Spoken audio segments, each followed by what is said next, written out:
So went back to my private practice. And that was after, at one point too, Peter, that Judge Holmes had appointed me as the traffic referee and magistrate for Rocky River Court. Mm-hmm. And it was a part-time position, but it was Monday through Friday from 8:30 until noon. So it sort of really devastated my practice. I had to turn my trial practice into something other creative. Yeah. So I did that for 2 years. So I had that bite of having to be sitting on the bench a little bit in a judicial capacity. Plus I sat as an acting judge for Judge Gravens when she was on maternity leave, and then Judge Holmes when he had a medical leave. So it was 6 months straight of sitting as an acting judge. So I knew when the time was right that I was going to do it again. And in 2007, that's what occurred. So. Before you were a judge, you were a councilman. That's correct. I ran for city council in 2003. I sat for four years, 2 terms. The last 2 years of that, I was president of council. Were you a ward councilman or at large? I was Ward 4. So it was the southeast portion, of Rocky River. How did you find councilman work? It was very rewarding, and it was interesting because we were the controllers of the purse strings of the city. And so basically, the department heads would ask us, or they would write their own legislation. We would sponsor it, put it through the various committees, but everything was financial and in nature. So it was everything appropriations that we would put through.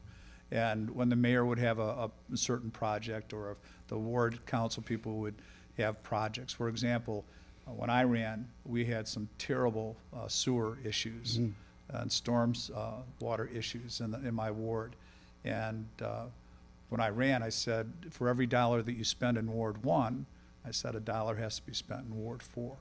And the mayor didn't at first realize that logic, but the voters came out in full-fledged, and we defeated a 20-year incumbent council person when I ran. And so we had a whole new sewer project along Wooster Road that alleviated 90% of the backups in our neighborhoods. So it was nice to have a little victory on that one the first couple of years. So being in the legislative side, does that make it easier for you to understand government when it comes to being on the judicial side? I don't understand government at all. Not at all. It's interesting when I address the school children, especially in the high schools and stuff, and I'll say that I was once a council person, so I was in the legislative branch. Yes. And now I'm on the judiciary, so Yes. I'm on the judicial branch. I said, I have never been on the executive board yet or anything. And you could see that their eyes go, oh, so you did this. And it sort of brings it to a home setting for them. Yeah. But as far as, I know the code sections that we deal with. And basically in the municipal court, you're dealing with the traffic code, the criminal code, and the third one would be any building code violations. So those things are pulled out, separate books for us. Whereas when we were sitting on city council, you dealt with the entire code. So you would either pass new legislation or correct other legislation for the entire city that way. What was it your intention when you were running and being a council person that judge was next? Ironically, I was thinking about running for mayor. Oh my gosh. So it was one of those positions that at that time, Mayor Noble had some issues and had to resign his position. And that's when Pam Bopes was president of council, and she ascended then into the mayor's position because our charter calls for the president of council. Yeah, that's to become the frequently mayor. that way, yes. And we had an open selection from council for the mayor's position. And I had my hat thrown in there, and in fact, I had talked to certain people about running that November for mayor. And here, Pam sort of decided, I sort of liked sitting here in the mayor's chair, and she decided that she was going to run for mayor. So I withdrew my position on that for the appointment by council. And what I did was then I went to my fellow ward council people, and I said, I want to be president of council. Because the years that I was on council and the years prior to that, it was always held by an at-large individual. And I said, you know what, we're the ones who get all the calls. Yeah. And all the ward people get the calls. I said, let's put somebody there that's going to take care of our projects. And we did that, and I became president of council. So not that I'd be a heartbeat away from the mayor's position. And then it was that November in 2007 that I had some heart-to-heart discussions with some individuals and decided to run for judge instead of mayor. So when all these years that you've run for the different positions, can you explain what's changed just in the process of doing the running for office from then to now? You know, the first time I ran for office ever was I ran for city council in Lakewood, and I was fresh out of law school. I didn't know And, that. A very good friend of mine, now the retired Patrick Carroll, Judge course, Carroll. yes. He and Gary Johnson and Mike O'Grady were very in tune to the Lakewood politics, and I was renting a house there during law school. And, Yeah. he said, "We're going to run you for city council." I go, "What do I have to do?" They said, "Nothing, just but let us sign some petitions." I knocked on a few doors and what have you, and that was it. We lost, but it paved the way for the next person to come in and knock off that individual that we ran against. When I ran in city council in 2000, I think it was 2003, if I'm not mistaken, ironically, I was having a beer in my neighbor's garage, and his backdoor neighbor came over complaining about his apron on the street. And I said, "Well, call your councilman." And he goes, "Well, who is it?" I said, "You've lived here for 10 years. You don't know who your councilman is?" Well, the next thing you know, yours truly is running for council because he put me up to it. Oh my gosh. So that time I knocked on every door Yeah. in the ward. Yeah. And we won. Maybe And- more than once even in every yeah, door. and we had some. Yeah. It was a good good row. Now running for judge in 2007, that one was a little trickier. Again, I was running against an incumbent, and the first thing I did was I spoke with the 5 police chiefs in our jurisdiction. Huh. That was the first contact, and I told them, I said, "I'm thinking about running. Well, can I have your support and the department's support?" And to a department, they fell right in line for me. They said, "Absolutely." Wow. So we have 2 police unions there in the suburbs. One is the FOP, and the other one is the Ohio Patrolmen's Yeah. Benevolence, and both of those lined up as well. So after that happened, I went to the mayor's, and I was able to neutralize 2 and get 3 on board. And I had some great individuals that gave me some good advice as far as mailings are concerned and everything. I got the plain dealer endorsement, and the rest is history.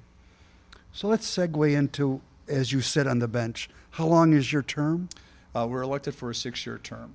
So my term will be up. I'll be up again for re-election in 2025. And how many terms have you had so far? This is my 3rd. Where do you get your authority? I didn't know how even to write it. I didn't know how to type the question, let alone ask you. When you're trying to figure out, can I do this? Where do you find the answer? That's in the revised code. So the court in and of itself is created by legislation. Okay. The judiciary is created by legislation. So even though I sit in a court located in Rocky River, I'm an employee of the state of Ohio. Oh, And that my employees are employees of the city, working in the city of Rocky River. But, excuse me. So everything is statutorily created. And they're the ones that define the terms. They define the electability, how some are appointed, yes. how the appointment process would go, and then when you have to run again. And do those get changed very often? No. The only thing that gets changed, whether or not they eliminate a judicial seat somewhere in the state of Ohio, or they add one. And how is that? What is the calculation for that to happen, plus or minus? Well, in Rocky River, we have 2 judges. So the initial, when River was started as a court, it was in the early 1950s. And that was Leonard Frost was the first appointed judge. Then Frost's seat became Judge Holmes, which is now Donna Fitzsimmons. And as the population increased in the jurisdiction, that's when they added another seat. Oh, okay. And it was Judge McCrone that was appointed that time. Excuse me. So, how frequently do they look at the numbers to see whether there should be more judges? Well, the census is only done every 10 years, right? So do they look every 10? They can. nobody's really dying to create any more judicial seats. In fact, right now, they're looking at tailoring them back, pulling. Is that right? Yeah. And what cities does your court work with?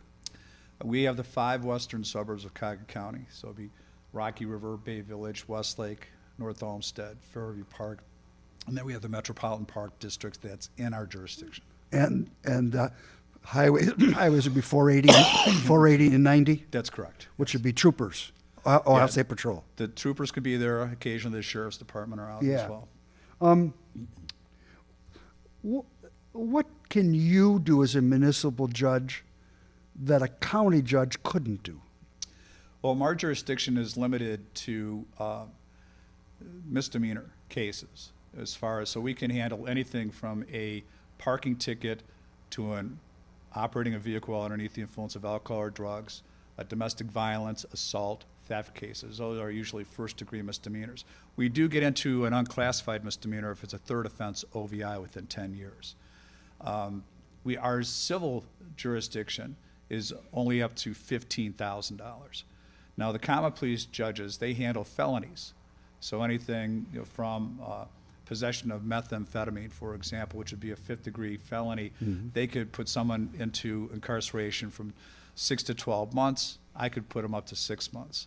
And they could fine up to $2,500 minus $1,000, except when you get to the unclassified. Their civil jurisdiction is unlimited, so they could have the $1 million lawsuits that are filed. The other aspect in the municipal court is that we have the people's court, or the small claims, which our jurisdiction now is at 6,000. Those are most of the cases that you see, for example, on Judge Judy or one of those TV courts or what have you. Those are small claims actions. You don't need a lawyer for that. And then we have exclusive jurisdiction over forcible entry and detainer, or commonly known as landlord-tenant cases. I see. So those are exclusive jurisdiction in the municipal courts.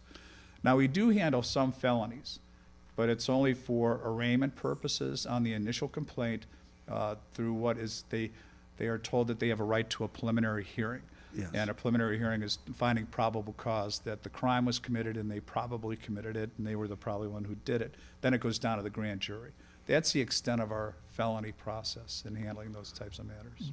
To qualify to be a judge, how many years do you have to be a lawyer? 6 years in the state of Ohio. And is that for all the judgeships or just? All the judgeships. The rules are the same whether you want to run for juvenile court, municipal court, court of appeals. It has to be 6 years. So this split of, on the civil side, 15,000, municipal above county, and the 6 months in jail, misdemeanors, felonies, have those two lines been the same for a long time? They have been. And the one thing is that the legislature has been doing recently is they've been obscuring some of those lines, much to the objection to not only the common pleas judges, but the municipal court judges as well. Excuse me. For example, they were trying to, on the felony drug cases, because of the fact that they believe that there are so many individuals that are incarcerated because of possession of drugs, and those are usually the felony 4s, felony 5s. They tried to do an unclassified. 4 and 5 is a lower level? That's So correct. it's a higher number, but a lower seriousness? That's correct. Okay.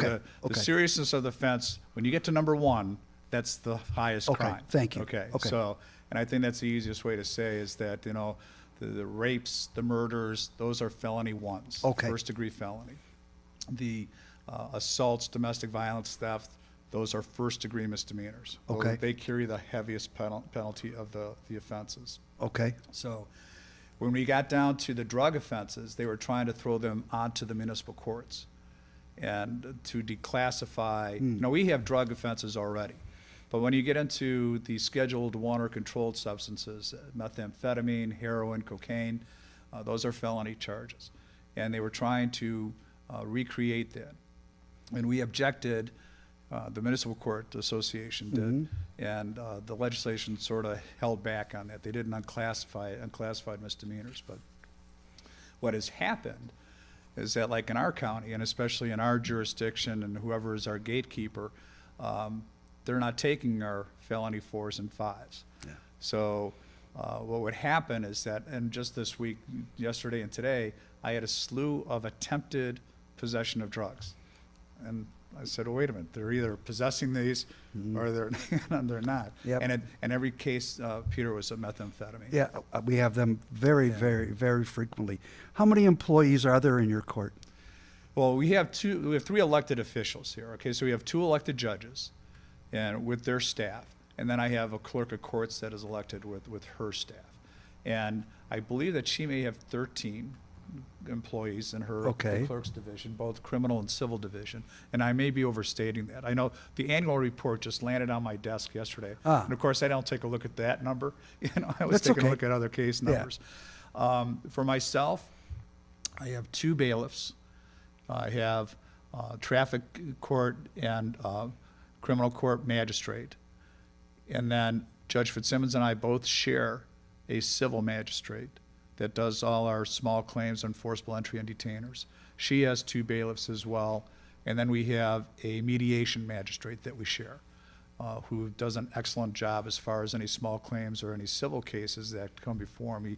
He gives the people their opportunity to have a day in court without going to a trial. It's sort of like to negotiate something out. We have 7 uniformed security officers that work part-time in the building as well. And then Debbie has hired 2 part-time process servers there. So. And how big of a probation department do you have? We have, our probation department is 4 women. Yes, they're all master's degree in sociology and criminology. Is that right? Yes. And then we just hired our own victims advocate. So she's starting in May. And we're very excited about that position as well. The young lady that was working there from an organization that supplied the advocate was ready to leave and go down to the county prosecutor's office, and we stepped in and stole her. So we were talking about this before we started. As lawyers, we used to go to, many years ago, we would go to the old law school library, or go to the 4th floor library at the old courthouse. Yes. Nowadays, we have on our phone is our entire law practice and all of our research. How does a judge do research? Well, basically the modern way, okay? So one of the tools that I find very effective is Google Scholar. Google Scholar. And basically, you could put that in. It has an indication for Ohio case law. Excuse me, and whatever you're looking for, you type in 2005, Ohio State, whatever it is, and that case comes up. It's very accurate. They're very up to date. Now, obviously, too, we used to, in our younger days, we'd wait once a week to get the green book. The green book. And now we're getting emails on a daily basis. Yes. So a lot of that is done. I'll read a lot of those cases. I mean, the ones that are pertinent to the municipal court, and those that are obviously in our jurisdiction, I highlight, I pull that out as well. And then we also rely on the amazing treatises like Judge Weiler's OVI Bible. Correct. We handle that. So yes. It's a great treatise to use. I face this on a relatively frequent basis where before they get fined, and I'm just the prosecutor now, they complain that all the court is for is to make money. And all the court is for is to pay the salaries for everybody that's behind the desks. 1, do you hear that? And 2, what is the appropriate response to their inquiry? We do have a lot of individuals that complain about that it's just a machine to produce. Yeah. And ironically, we get the same requests from people on city council. Is there anything that you could do to increase the revenues? And they say, we're not selling widgets here. And I do tell the individuals, I said, the municipal courts throughout the state of Ohio have been used by the state legislature as a collection agency as well. So our cost per case, I believe, is like $90, $80 or $90. And they'll pay an additional $40 or $50 on that case. But we're collecting for the county computer systems. We will collect for the public defender's office. We'll collect for the victims of crime office. We're collecting for the state CRIS actions and stuff like that. So there's a lot of fees that are charged to the municipal court on our files, on traffic cases, that it's not ours. We send checks down to the county, we send checks to the state. But yeah, we also have checks as well that go to the city of Rocky River as our fiduciary for the operation of the court. Now, the fines that are collected, or the fines that are assessed, that goes to the city upon which the offense was committed in. Okay. So they get all the fine money that way. We've been very relatively in the middle as far as our court costs have been, Peter. And last year was the first, 2 years ago, excuse me. So it would have been in 2000, was the first year since 1997 that we operated in the red. So we were operating without a taxpayer dollar from 1997 until the year 2000 and 2020. And it was a perfect storm for us. One, we started seeing our caseload, our filings decrease. Mm-hmm. You know, we were at one point when I was first on the bench, we had over 20,000 criminal and traffic cases per year. And 20,000? Yeah, and we dipped down below 7. And last year we had 6,700 total. But during COVID, the officers were not writing citations, and they're just now starting to pick things up. So we were at a loss in 2020 and 2021. We anticipate a loss again this year. However, we make our final payment on the courthouse, $3.5 million bond without a taxpayer dollar. And we have a small portion that pays this year, so we're done. So our special projects fund, we're looking that could alleviate some of the burden that we're having. But So you just mentioned that the court report is in your hand.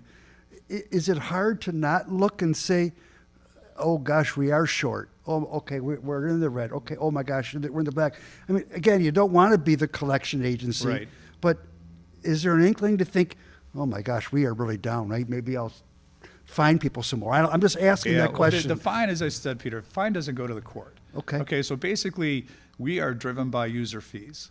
Those people that file, civil cases, evictions, and the cases that are filed by the cities and the departments, the detective bureau and the patrolmen. So we have no control over that. I could increase my fines, but that's not going to come to the court. That's going to go to the city of Fairview Park, the state of Ohio, or the city of Bay Village. So, and ironically, there is a formula at the end of the year, depending upon what our loss is, that each of the cities share in to the percentage of the volume that they participated in up to the amount of fines that they were paid.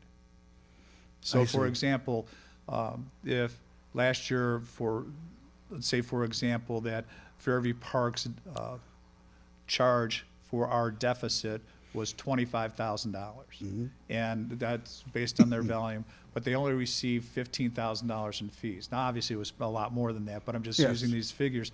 That's all they pay out of the 25 that they owe. And then the city of Rocky River covers the balance as being the host city. The host city. Right. And I say that it's not Rocky River's court. Yeah. Okay, it's located in the city of Rocky River, but the city doesn't own it. They are our fiduciary. They take care of our funds.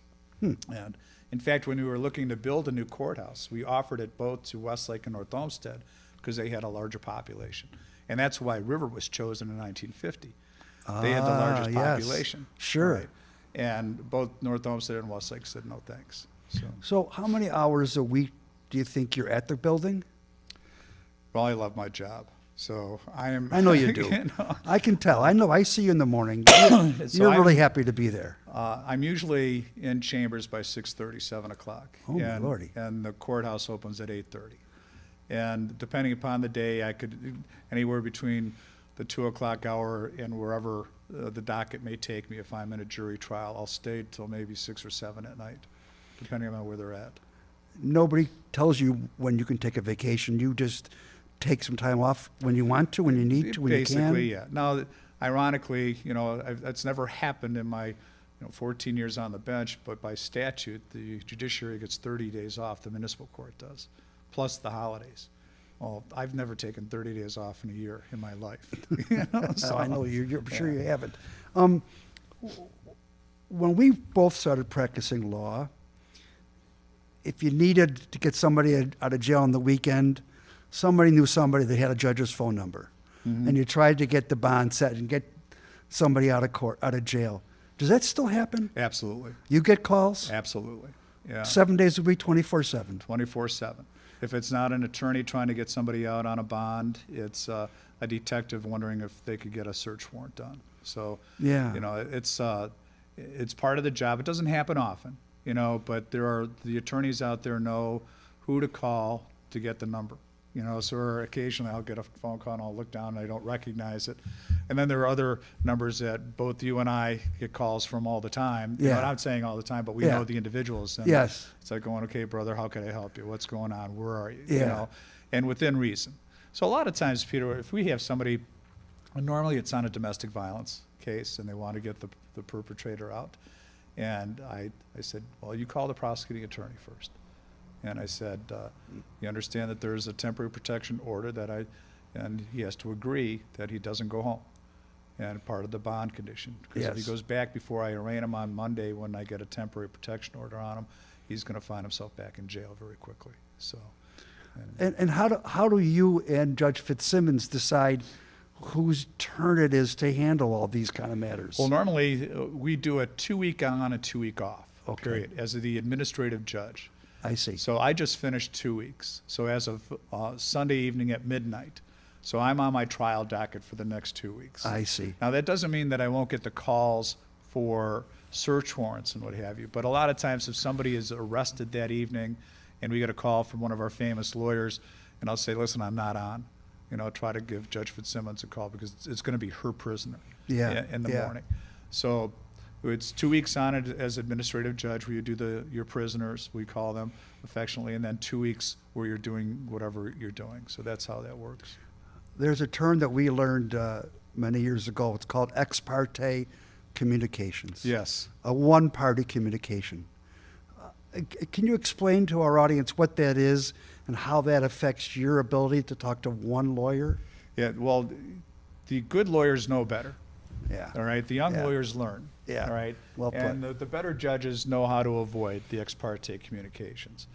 It's when, for example, if you have an active case upon your docket, and let's say, for example, we'll stay on a traffic or criminal side, so the Okay. prosecuting attorney is the one party on behalf of the state of Ohio or the city, and you get a call from defense counsel, and they want to talk about their case.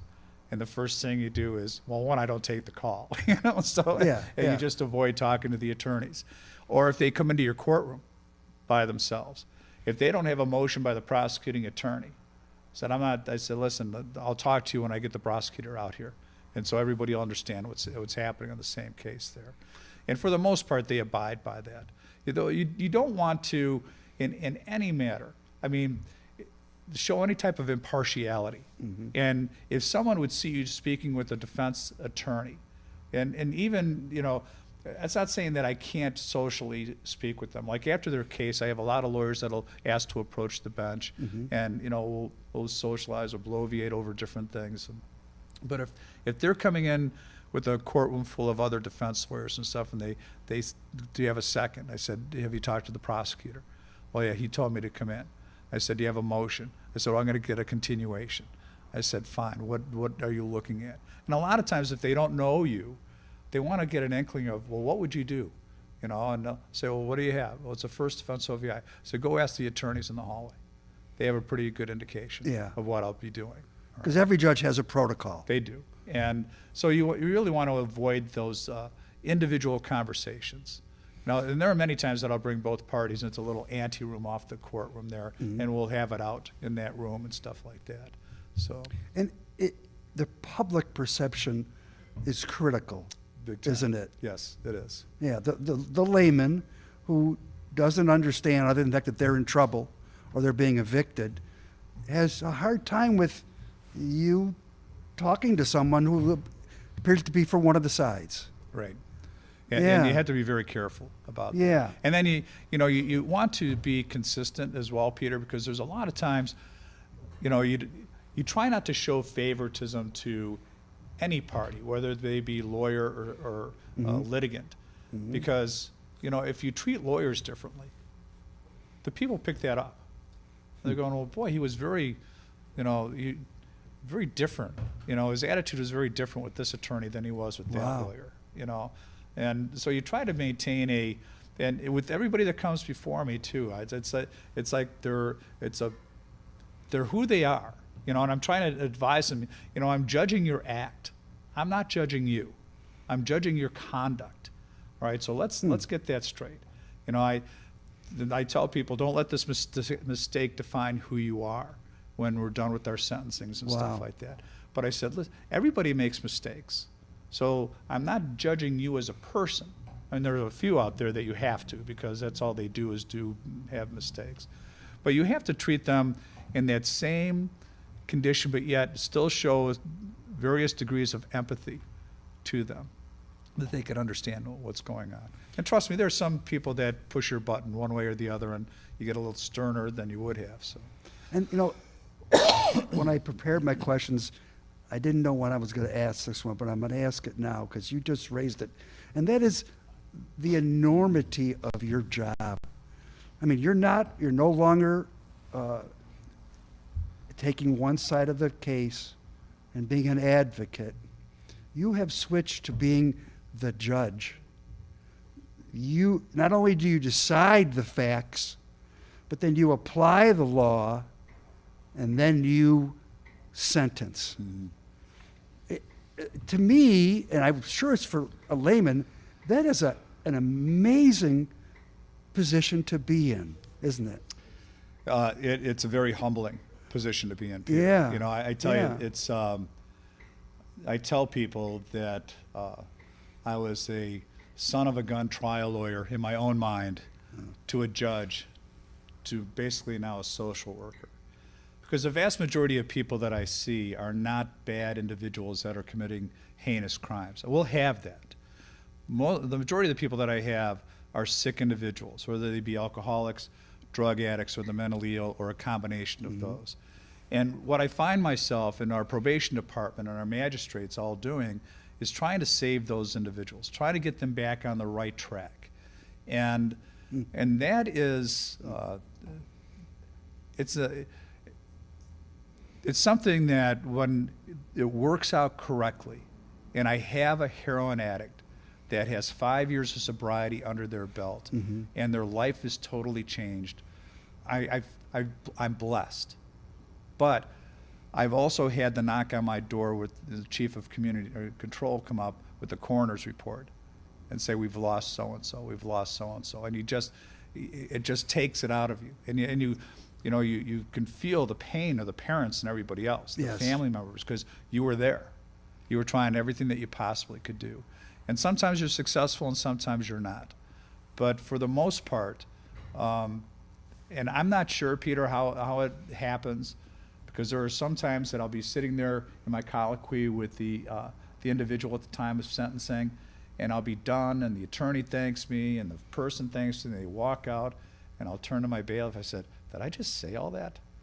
I said, the words come in certain things where people look at you, and you can see the change in their facial expression saying, you're hitting something here. I understand what you're doing. Yeah. And it gives them that whole new outlook, I think, to better themselves and just to go on. Let's get over this.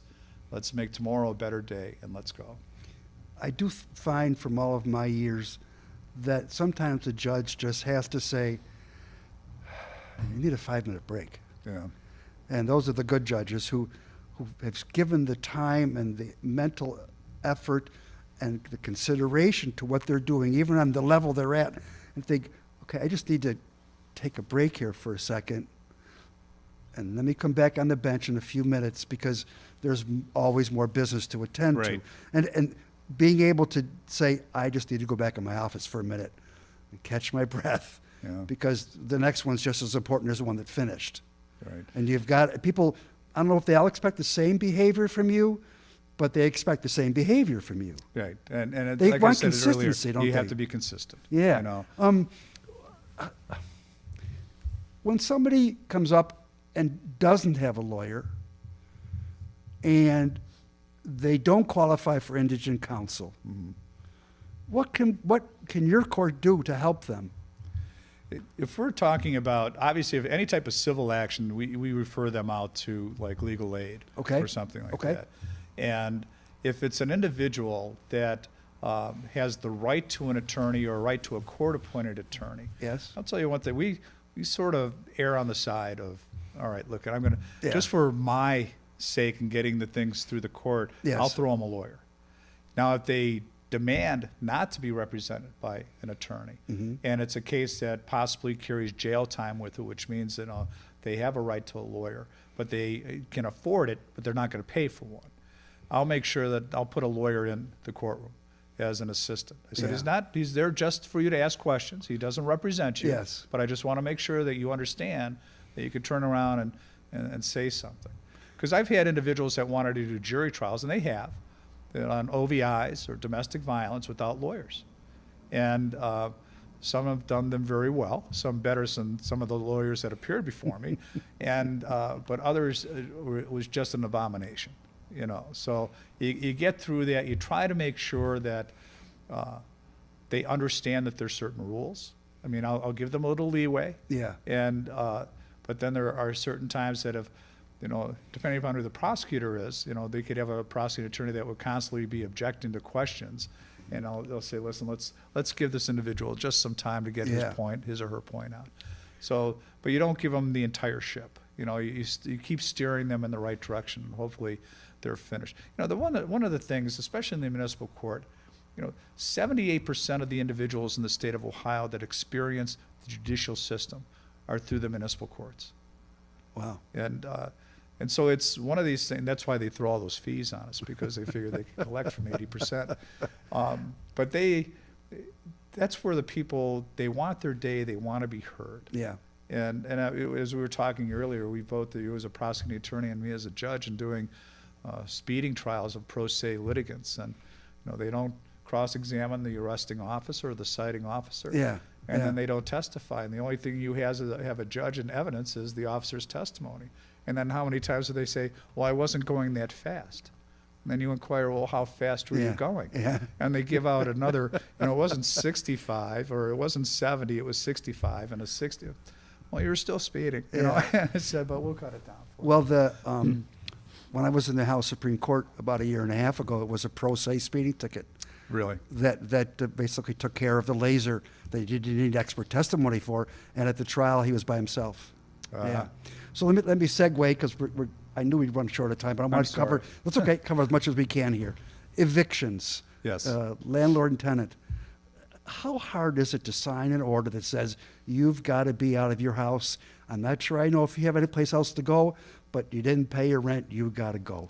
Well, fortunately for Judge Fitzsimmons and I, we have a system on that. We let the magistrates do that. So we very rarely have a judicial signature, a judge's signature. We do have a judicial signature as a magistrate that'll carry out the landlord eviction. The majority of our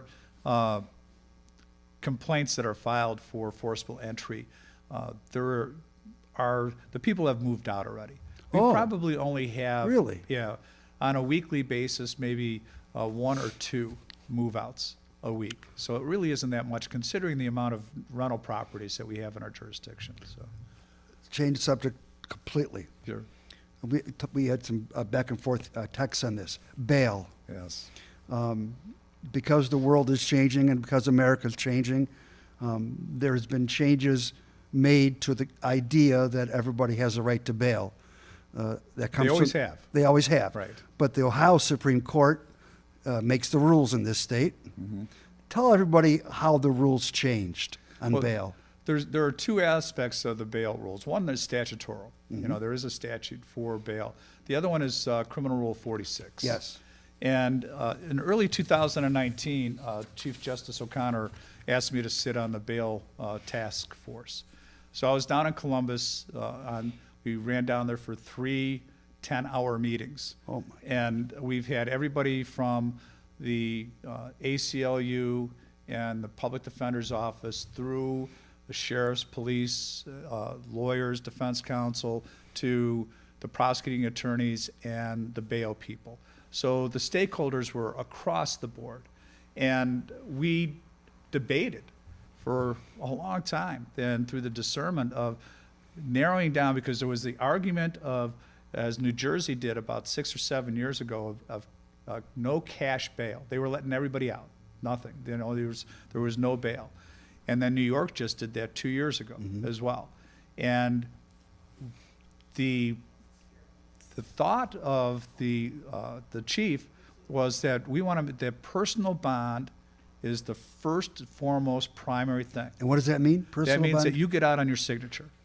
All right, so if you're arrested on a certain case, the assumption is that your signature on a recognizance will guarantee your reappearance in court on a certain date and With time. no money paid. With no money paid. All right, and we've had that, but we also had a bond schedule there that allowed the arresting department to say, I don't trust this person's going to come back, so I'm going to put a bond on it. They never did. In our matters, ever since I've been on the bench, it's been a personal bond for everybody. And then they wouldn't show up at court at arraignment.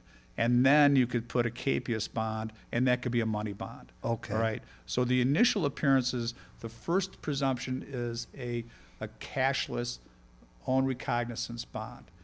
However, there are certain matters that the person must be held. For example, we hold people on any type of felony arrests. And what would happen if you're arrested on a Friday night on a felony charge, whether it be, let's say, for a felonious assault, I will get an email from that arresting jurisdiction if I'm on the admin docket, and I will review the complaint and the report. I'll find probable cause for detention and then set it for initial appearance that Monday. Got it. And that's where, and I may get a bond request and I may put it on the person at that time and then put it on for 10:30 a.m. Monday morning in courtroom number 3. If you are on a domestic violence, anything that has a temporary protection order or a CPO, a criminal protection order, you're held until the court can see you. So, and again, the holiday weekends are the worst because you're there for a couple more days. But for the most part, we see our prisoners within 24 hours during the week. We have nobody in our jails. And that's one of the things that the arguments were in the round table, is saying that a cash bond affects the indigent, those individuals that are poverty stricken, they can't pay for it. And then they come out in the same sentence, they're saying they'll lose their job, they'll lose their house, and the family will be gone. And I'll be going, wait a minute. If the person is indigent, they're probably not working, they probably don't own a home. I said, the people in my jurisdiction, nobody is in jail, for one. I said, we address that issue within a matter of, less than 24 hours. So if you're picked up at 6 o'clock in the evening, you're being seen by 10 o'clock that next morning, no matter what the condition is, except for on the weekends. But I'll review the complaint. So we adopted, and thank you for bringing this to my attention because it wasn't on our website. Right. But Cleveland Municipal Court, Lakewood Municipal Court, and Rocky River have adopted that bond schedule that says personal bond, and then any other that has to be held for a protection order or a finding of probable cause. And then if there's exigent circumstances, you contact the judge and they will set the bond, the appropriate bond. So we start off with a personal bond, but there might in fact be conditions attached to it. Absolutely. One of the conditions would be if there was a need for a protective order. Tell everybody what a GPS is and how that relates to a protective order. Sure.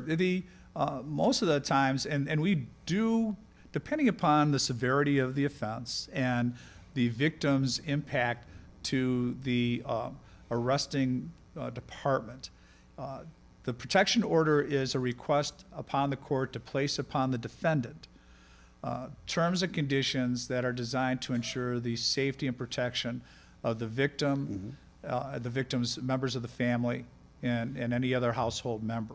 Okay. And a person has a right to a hearing on that. So it can't be, I could do an ex parte TPO if the victim comes in and testifies. I just can't sign one. All right. Okay. So I need to have some basis of harm or Gotcha. and fear.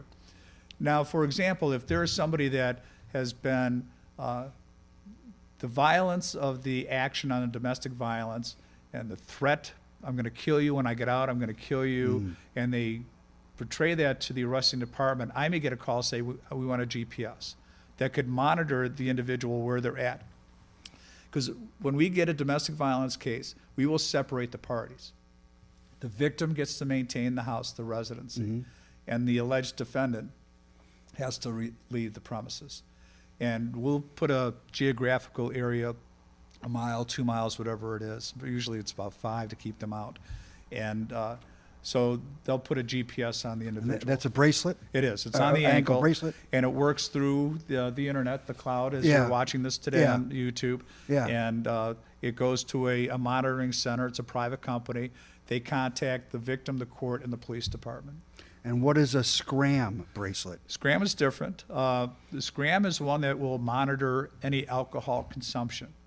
So if we would use a Scram in order to deter an individual and encourage an individual from consuming. And usually it would be placed on an individual that it could be a second offense OVI that isn't driving, because if they ask for privileges, we have an interlock on our second offenses right off the bat.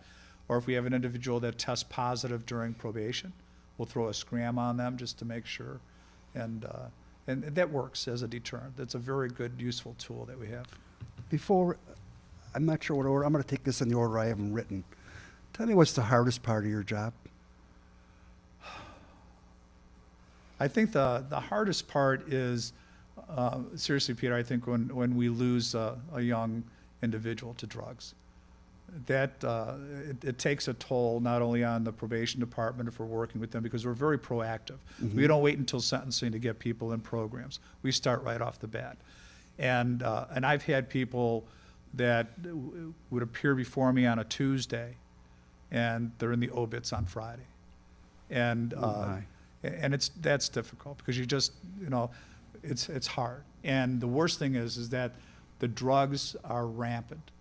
The fentanyl is rampant, and that's killing people. And there used to be cycles. It used to be heroin would be used and cocaine would be down. There'd be cocaine is up and heroin is down. Now they're all on the uptrend. Yeah. So you have methamphetamine, which wasn't a big problem here in Northeast Ohio. It was usually Southwest Ohio. And that's now big. Fentanyl is big. Heroin is big. Cocaine is big. We talked a little bit about, the marijuana. I'm not a big fan of that. I'm not one that is going to be very happy if they pass it for recreational use. I figure that, and even the medical marijuana, our own Cleveland Clinic won't dispense it. One of the #1 hospitals in the world, and they forbid any recommendation of medical marijuana. So the opposite side of that would be, can you define what the most fulfilling part of your job is? And Yes. And then tell us how often it happens. I think when my first week on the bench, I had to sentence an individual, all right, who was a heroin addict. And this young lady was in my courtroom with her 5 screaming kids, and they were the ages 1 through 6. Oh, my And gosh. I sent her downtown to jail reduction, and I had to impose 180 days. And our jail reduction is a program where they go down to the county, they're assessed, they get a treatment bed, and they go through. And as she came up and she was cuffed, and just she looked like she was on heroin and has been on a bender for a month. And as she was leaving the courtroom, using some amazing words towards me that I cannot repeat here in this sacred hall. And she went through there telling me how much I've ruined her life and her family's life, and her children went out the back door with Children and Family Services, all screaming and crying. Gosh. And that was one of the times that I just leaned back and I go, what have I got myself into? Yeah. Because you and I know both as practicing lawyers, if you're defending somebody, you leave the courtroom a free man every time. Yes. You just try to hope that you can mitigate whatever's happening. Yes. 2 years later, I get a call from security. There's a woman here that would like to see you. Normally I'd ask who it is, and I could put the name on the computer. I say, okay, bring her up to the second floor. Because I was going down to the bench. What is the second floor compared to the Oh, I'm sorry. So the first floor is our lobby. Our second floor of our courthouse is where the courtrooms are. Okay. The third floor is where our chambers are at. Judge Fitzsimmons and I have chambers Okay. on the third floor, and where our secretarial pool is. So I come downstairs and I go through the courtroom and I go through the door, and they're just coming off the elevator, 2 security officers and this woman. And she goes, Judge, do you remember me? And I said, no, I'm sorry. She goes, I'm that woman that gave you holy hell leaving the courtroom 2 years ago. And I took a step back and go, oh, hi. She goes, no, I just want to tell you, I'm 2 years sober. I'm employed, and I have my children back. And she goes, if it wasn't for you, and I said, stop. I said, all I did was put my boot on your back end. I said, you did this, and congratulations. Yeah. That makes it worthwhile. you go into Circle K to pay for your gas, and somebody goes, "Are you Judge Hagan?" And you're like, "Well, I'm not going to say no." You know, I said, Yeah. Just want to let you know I'm 6 months sober." You know, so when you have the ability to change a person's life for the better, and then you're blessed with that opportunity that that person recognizes you and says something to that effect, that makes this job totally worth it. Totally worth it. And you know, and I love going to work, you know, just for things like that. So. And other times when you've issued your sentence where, if not a moment later or later on, you think, was I a little too harsh? Do you have those feelings at times? Absolutely. You do? Yeah, and there are times that I'll do that on purpose as well. You know, for example, I had young kids that were breaking into cars early on in Rocky River, you know, going to park cars, and a young man, right on arraignments and video, waived counsel, 180 days. And I just shut off the video, right? And they're calling, and I said, "Judge, are we going to send him?" I said, "Yeah." But I said, "Not for 180 days. You know, so I let him sit for 3 or 4 days, and I released him. I said, "He's not breaking into cars anymore." You know, so he got a little taste of county on a weekend. Little taste of county. Yeah. Wow. And that was it. We got to talk about OVIs. Yes. First, let's talk about a different kind of OVI that not all courts have. Certainly where I work in Bree, we don't have them. And that would be out in the lake, a lake OVI. How frequently, because you have river and you have bay. Right. How frequently is that part of your docket? It's very infrequent. Infrequent? Yes. So I think in my 14 years on my own docket, I may have had 2. Oh my gosh. Boating OVIs. Right. And, Wow. And we do have patrols. River does have a patrol boat that'll go out and do the river and bay shoreline. You know? Got it. I think Yeah. most of the boaters, recreational boaters, even if they leave the Cleveland Yacht Club, they head further west. You know, they go out to Avon or Yeah. to the islands, Okay. or even downtown. So we don't get much of that, ironically. Let's change the subject Okay. so that we can try to keep this on time. Open carry of weapons. Oh. We talked about it before we started. How difficult does that make a police officer's job, in your opinion? Well, as you know, the police officer are going through a lot of training right now just for that law change. Yes. You know, we've had a ton of improper handling of a firearm in a motor vehicle, a ton of them. And these are people that are licensed, you know, to carry their guns. They're law-abiding individuals. They just forget about, you know, putting it in the trunk or taking the ammunition out of it, Yes. what have you. I fear for our men and women in the safety forces that, you know, if you had a carry conceal, it's registered. And so when they run your license and they see that you have a permit, so they know right away advancing to that window that they're expecting a few things to happen. The driver's hands on the wheel, Yes. stating, you know, I have a carry conceal, but my weapon is not in my car, or whatever. Yes. Now, these officers, when they approach, not knowing that the person is carrying or not, because you don't have to do this, you know, instead of asking for your license and registration, they're going to be asking you for your Smith & Wesson. You know, do you have any weapons on you? And I don't want it to be that weapon. That's the first thing they're going to see, is that weapon being pulled on them. And they're just going to, I think they're going to have to be very heightened as they approach these vehicles now, you know. Let's talk about some terms that we learned about a long, long time ago. If I remember. What does it mean to have a Miranda right? Well, the Miranda right, that's the police admonition to you. They have the right to remain silent, and that anything you say can and will be used against you in a court of law. Yeah. And it happens upon arrest, upon the detention and the arrest, okay? So we have a lot of people, one of their first defenses in court is, Yes. I was never read my rights. Yeah, I want my Miranda rights. Right, and then you ask them, well, what did you say to the police? I didn't say anything. I said, then you don't have to worry about it. All right, so you just have the Miranda is so that you don't make any statements that you did not know were protected. And that's basically, it's like, you understand, if you talk to me now, you know, without an attorney present, I could use this against you in a court of law. So people are Mirandized when they're finally charged and arrested or what have you, when they're brought in. You don't get Mirandized on OVIs until you're brought in to the station because they're still investigating you. And then when they finally arrest you for the OVI, Yes. and they still have a potential second charge coming for the breath alcohol, and that's when they'll Mirandize you when they put you in the car. And ironically, a lot of people still talk. So I've watched 100 tapes of people in the backseat of the police car saying, "I wish I wouldn't have drank so much." right, And that comes into evidence. yeah, right, Yeah. yeah. Speedy trial. The speedy trial is, we do our speedy trial is that on misdemeanor cases, you have 90, on first degree misdemeanors to be tried within 90 days unless you waive your right. And then lesser misdemeanors, it's 45 days from the time that you were charged. And those are calendared, so you know. But one of the things when we get not guilty pleas, 99.9% of the time, we will get a time waiver, which will then say, well, Mr. Sackett, we can now schedule this at your convenience and the court's convenience instead of having you come back tomorrow morning. I see. All right, so Yes. to get this done. Now, we do have some individuals that like to waive time to the first pretrial. And I always put a note on it if I do the not guilty letter and I'm signing the file, and I'll put a note on it, said, if this is assigned to me, let's, get a final pretrial and a jury trial date, next month. I know which law firm you're talking about. Right. And that usually gets a time waiver into you. I mean, most of our cases are disposed of well within the 6-month period of what the Supreme Court would like for you to dispense of it.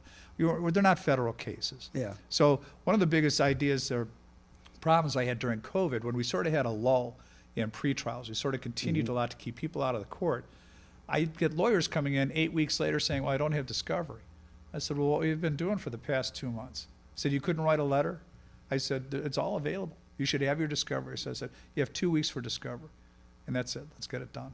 So what happens if this speedy trial time is not met? What happens to the case? The case will be dismissed for want of prosecution. Absolutely. Absolutely, yeah. Equal justice. How do we define equal justice in your court? Regardless of the crime committed and the person committing the crime, everybody is treated the same. Peter, one of the things that when I do my colloquy with an individual that's changing their plea and entering a plea of either guilty or no contest, and if it's a case that has jail time to it, and I'll say you have a right to by entering a plea, you're giving up your right to a trial and a trial by jury, and you've signed my jury waiver, and on that same form indicated to me that you're a citizen of the United States. I ask everybody and their brother, regardless of who, I could know you. It could be my mother that would have been in there. Are you a citizen of the United States? And I go, of course I am. Well, but it's there. And that is, I don't want to pick anybody out because of name or pick anybody out because of race, ethnicity. I said, no, everybody gets treated the same. And the application of the law is equal to, you have the same rights as the person down the street has. As all of these defendants keep coming through the courtroom door, everything is the same. You're, before me, presumed innocent until you either change your plea or you're convicted. And so one of the other things that happened out of our 8th District Court of Appeals was the term, the circumstances, all right? So we have the waiver of circumstance, explanation of circumstances. Yes, I know exactly what you, okay? yes. And for years, I was Yes. taking a waiver of facts, right? Yes. So now, you come in with your client, and do you stipulate to a finding of guilt on this no contest plea? Yes. Do you waive the presentation of facts? Yes. Then I'll go to your client, Mr. Smith, you have the right for the court to place upon a record an explanation of circumstances in order to determine that there are facts sufficient to find you guilty on this plea. You also have the right to waive it. Do you so waive? And you'll say, yes, I do. I said, no. Do you waive it? Because that's your right to waive a jury, right to waive counsel, and also that. And so far, I don't think nobody's brought me up on appeal on that one yet. So the last question, I think, maybe is the most important part of your job, I think. In all the years that I've known you, we went to law school together. A long time, yeah. We've If been it wasn't for friends. you, I don't think I would have passed constitutional law, well. so, yes. Fair trial. What do you do to make sure everybody has a fair day in your courtroom? Well, if it's a trial, obviously everybody has to play by the rules. And one thing that you don't want to do is have the familiarity of you and the parties play a part in that by letting, for example, you as a prosecuting attorney are trying multiple cases in Berea Municipal Court, and you're there trying cases. And I'm sure that Judge Comstock doesn't allow you to cut any corners. Every single case has a burden of proof and certain facts that have to be shown to establish the things. So we do that. That's one of the things I make sure that the prosecuting attorney does their job that they're supposed to do. I mean, I don't do it for them. Correct. Right? I do not do it for them. So if they forget to ask what city this happened in, I mean, I'm right now saying, okay, I'm missing an element of this complaint. Yes. Right? And then the same thing goes for defense counsel and or the pro se litigant. They have to play by the rules as well. And as we spoke, off the camera earlier, I give a little bit more leeway to a pro se litigant, that individual that doesn't have a lawyer. But I'll also rein in those defense counsel that go overboard in their treatment of witnesses to a point. If you only have to ask the question in front of a jury no more than twice, they're going to get the answer. They're educated individuals for the most part. Yeah. You don't have to ask it 5 times in front of me. I already read it. I wrote down the answer. I'm done. And I don't need an objection from either party. And the asked and answer objection doesn't exist. But I'll say, listen, that's been answered. Let's move on. Enough. Yeah. Right. Yeah. So you try to make sure that the rules are played by. And there are times that when a case is over and if it's tried to me, some of them are very hard decisions. And sometimes I come down on the point of saying, what, I don't think you made your case for this offense. Yeah. And I'll acquit the individual. And luckily I have prosecuting attorneys that go, all right, they don't live and die by their trials. Of course. And then on the converse side, if I find the defendant guilty, I try to explain to him why. All right, this is what had to have been met. Yeah. And then I explain to them, this is what they showed me. And then they go, oh, I didn't realize that. Yeah. And so you just, you try to play by the rules. And I think for us having the experience of being trial lawyers for one, the aspect of sitting on the bench and watching amazing attorneys ply their trade, and that's enjoyable as well. And you just know. Things just fall into place, it clicks for you, and for the most part, I hope that when individuals leave my courtroom that they say, I don't agree, but I was treated fairly. Yeah. Well, it has been such an honor to have you here. Oh, Peter, it's an honor to be here as well, and to your congregation and your fans and everything else. And it's so cool. I've known this gentleman for 43 years or thereabouts, 44 years soon. And we look great, don't we? And you are a testament to our profession, as you know, and everybody speaks so highly of you, and I hope everybody who's watched tonight understands why. No, thank you very much, sir. Thank you very much, Peter, and thank you.